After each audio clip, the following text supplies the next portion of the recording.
खुशी हुई ये जान के कि आप जल्दी से वापस आ गए हैं, क्योंकि आप अब तक बहुत सारी चीज़ें सीख चुके हैं और अब टाइम है आगे बढ़ने का।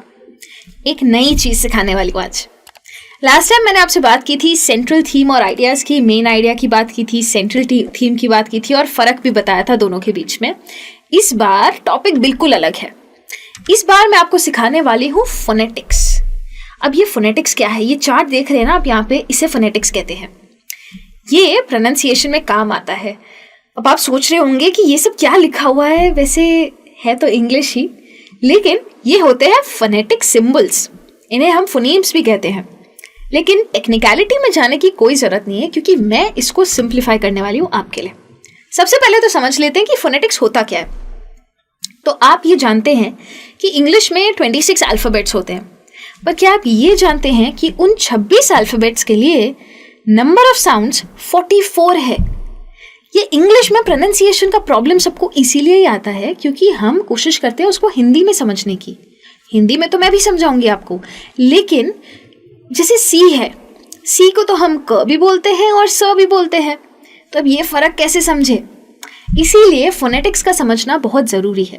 तो सबसे पहले मैं आपको ये समझाऊंगी कि कौन से साउंड्स हैं और उन्हें बोलना कैसे है, और फिर मैं आपको समझाऊंगी कि ये जो डिफ़िकल्ट वर्ड्स होते हैं इन्हें कैसे प्रोनाउंस करना है।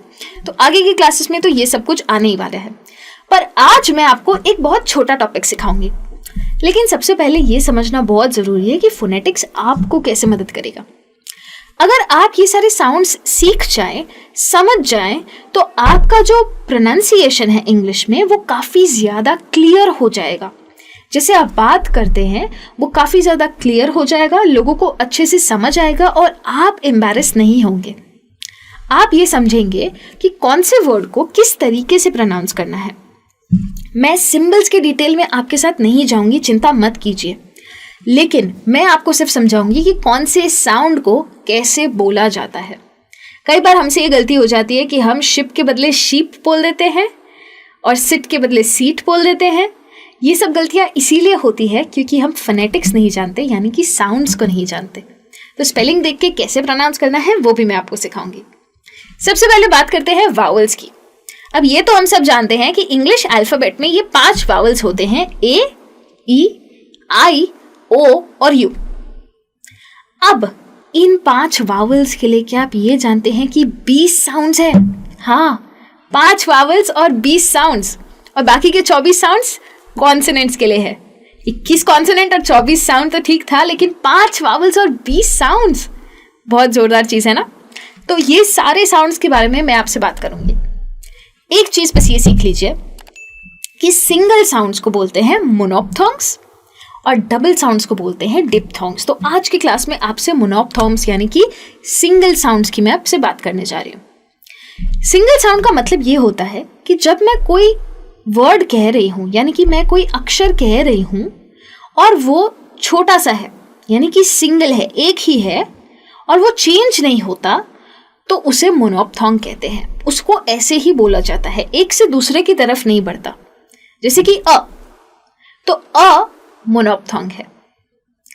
तो ये जब चेंज नहीं होता तो इसको बोलते हैं सिंगल साउंड। तो आज मैं आपसे उन्हीं चीज़ों के बारे में बात करूंगी। 12 होते हैं, ये उनके सिंबल्स हैं। सिंबल्स पे ध्यान मत दीजिए और चिंता भी मत कीजिए, क्योंकि सिंबल समझना इतना ज़रूरी नहीं है जितना साउंड समझना है। तो जल्दी से शुरू करते हैं मोनोप्थोंग से। अब सबसे पहली चीज़ है ये, सबसे पहला साउंड है ई। ई आपका हिंदी का छोटा ई है। तो अगर छोटा ई हो तो कैसे बोलते हैं? तो जो ये वर्ड्स हैं, जैसे कि सिट, इसे सिट कहते हैं, सीट नहीं कहते। SIT मतलब सिट, छोटा ई। वैसे ही है मिल, वैसे ही है फिट, सिट का राइमिंग वर्ड है फिट, छोटा ई। तो हम फीट नहीं कहेंगे क्योंकि फीट का मतलब है पैर, और फिट का मतलब है जब हम जिम जाके हेल्दी और फिट हो जाते हैं वो। वैसे ही है शिप, जैसे कि मैंने बोला शीप नहीं कहेंगे, शीप मतलब बड़ा ई, शिप मतलब छोटा ई। वैसे ही है इट, इट एक प्रोनाउन है, वो तो आप जानते ही हैं। तो इस तरीके से छोटे ई को बोला जाता है। अब सीखते हैं एक और टाइप का साउंड जो कि है बड़ा ई। जैसे कि हो गया रीड।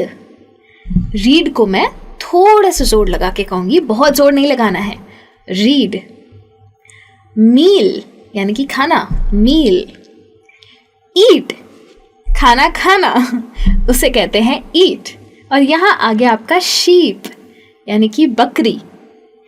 देखना वहां पे था शिप यानी कि जहाज, और यहाँ है शीप यानी कि बकरी।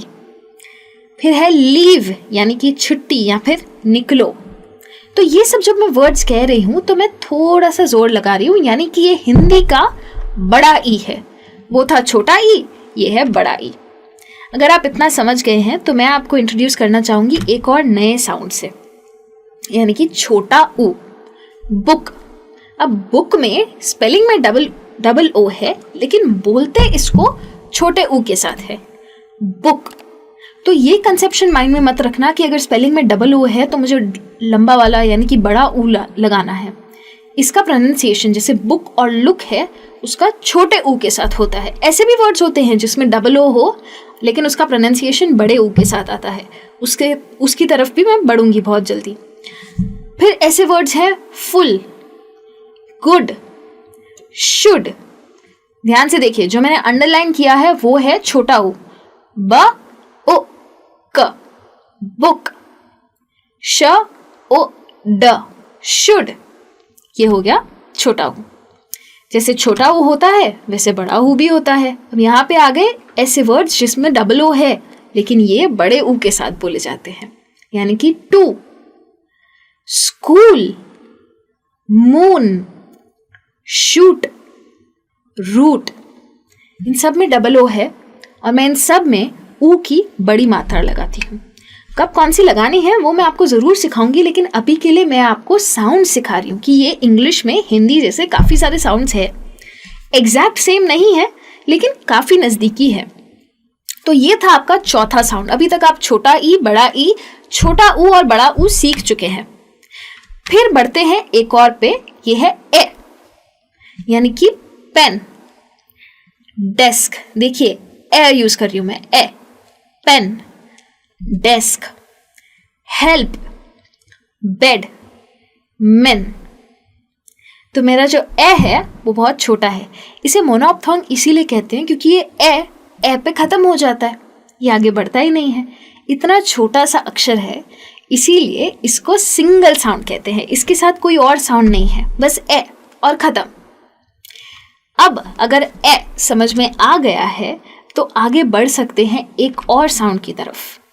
ये थोड़ा सा अलग है, मैन, यानी कि ए, बड़ा ए। यहाँ पे बड़ा ए भी होता है, हिंदी में शायद ना हो।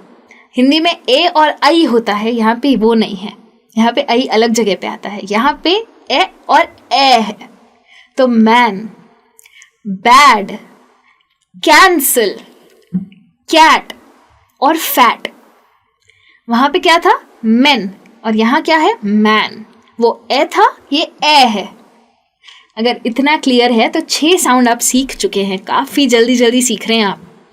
आपने सीखा है छोटा ई, बड़ा ई, छोटा ऊ, बड़ा ऊ, ए और ए। अगर आपको ये समझ में आ गया है तो मैं आगे बढ़ सकती हूँ एक और साउंड की तरफ, और वो है ओ, शॉर्ट, पॉट। देखिए मैं कैसे बात कर रही हूँ, ओ, शॉर्ट, पॉट, फॉक्स, ऑन से अच्छा एग्जाम्पल कोई नहीं हो सकता क्योंकि मैं इसमें कहती हूँ ओ, ऑन, फ्रॉम। तो ये है ओ, यानी कि ओ, इसको कहते हैं ओ, शॉर्ट, ऑन। तो मैं अपना मुंह थोड़ा लंबा करके खोलती हूं, तब मैं बोलती हूं ऑन। कई लोग फ्रॉम को फ्रम कहते हैं, फ्रम नहीं कहना चाहिए, फ्रॉम ही कहना चाहिए। अभी तक यही प्रोनाउंसिएशन चल रहा है इंग्लिश में। पॉट, फ्रॉम, ओम, इसीलिए ये हो गया ओ। जैसे ये ओ होता है वैसे ओ भी होता है। जैसे कि पॉट, कॉल, यहाँ का ओ अलग है, अल्फाबेट पे मत जाइएगा। मैं कह रही हूं ओ, और ये ओ से अलग है, वो था ऑन, ये है ऑल्सो। also, also, वो है और न। ये है port, call, also, war, देखिए WAR है लेकिन कहते कैसे हैं? war, worm, तो worm इसमें भी मैं ओ लगाती हूँ। काफ़ी सारे वर्ड्स ऐसे हैं जिसमें ए लग रहा है लेकिन ए का मतलब ये नहीं है कि मैं उसको अ की तरह प्रोनाउंस करूँ, उसका मतलब है ओ। वर्म, वॉर, तो ये थोड़ा सा पिछले वाले से लंबा जाता है, वो वाला ओ था, ये ओ है। तो इसमें भी छोटे बड़े हैं। अब ये चीज़ हिंदी में पॉसिबल नहीं है, हिंदी में कुछ अलग होते हैं, इसलिए हर चीज़ का हिंदी सिनोनिम होना पॉसिबल नहीं है। लेकिन अगर आपको साउंड समझ में आ जाएगा तो आपको प्रोनाउंसिएशन करना समझ में आ जाएगा। फिर आते हैं इजी वाले पे। अमेरिका, अबाउट, ये क्या है? ये अ छोटा है, जैसे मैं बोलती हूँ अस, तो अ को बोलने में बहुत देर नहीं लगती, तो ये अस, खत्म। अमेरिका, अबाउट, टीचर, अब्रॉड, तो ये सब छोटे छोटे अ है, अब्रॉड, अब्रॉड, इसलिए ये अ को कहते हैं सिंगल साउंड, यानी कि मोनोप्थोन। ये छोटा अ है, बड़ा अ भी होता है। ये छोटा अ था। अब एक और सीखते हैं, कप। यहां पे ध्यान दीजिएगा, थोड़ा ऊपर ले जाना है सुर को, अ, यानी कि cup. Cut, come, much, but. अब ये जो लेटर है ये सबके बीच में है, इसीलिए मैं तोड़ तोड़ के भी आपको सिखा देती हूँ। क, अ, प, कप, क, अ, ट, कट, म, अ, च, मच। देखिए जो मेरा अ है वो पिछले वाले से थोड़ा सा ज्यादा लंबा है, बहुत फर्क नहीं है दोनों में, लेकिन जब वर्ड्स में आता है तो बोलने में थोड़ा सा डिफरेंट हो जाता है। आई एम श्योर आप ये वर्ड्स का प्रोनाउंसिएशन तो सीख ही गए हैं, इसलिए आपको इंट्रोड्यूस करने वाली हूँ एक और नए साउंड से। यहाँ पे मैंने दो चीज़ें अंडरलाइन की है, दो लेटर्स अंडरलाइन किए हैं, पर साउंड एक ही है। ये साउंड है आ, डार्क, हार्ट, फार। ये हिंदी में है आ। ये बहुत ही इजी साउंड है आपके लिए क्योंकि इसका हिंदी में साउंड है। स्मार्ट, आस्क, आर पे मत ध्यान दीजिएगा, आ पे ध्यान दीजिएगा। डार्क, जैसे हम डाक पोस्ट ऑफिस कहते हैं ना हिंदी में, ये डाक को वैसे ही प्रोनाउंस किया जाता है। इसका जो आर होता है उसका आवाज़ बहुत कम होता है, और अंग्रेज़ को तो अंग्रेज़ जब बोलते हैं तब तो आर सुनाई ही नहीं देता है। डार्क, हार्ट, हम लोग यहाँ पे कई लोग हार्ट को बहुत गलत प्रोनाउंस करते हैं, हम हार्ट कहते हैं जहाँ आर बहुत ज़्यादा होता है, हार्ट भी कहते हैं कई लोग, अलग अलग जगह से होते हैं इसलिए प्रोनाउंसिएशन चेंज हो जाता है, लेकिन ये ध्यान रखना है कि इसको कहते हैं हार्ट। फार, स्मार्ट और है आस्क। ये हो गया आ। आपने छोटा अ भी सीखा, लंबा अ भी सीखा और आ भी सीखा। तो इंग्लिश में ये फ़र्क है, आपने ई और ई सीखा, ऊ और ऊ सीखा, ओ और ओ सीखा, यहाँ पे आई नहीं था।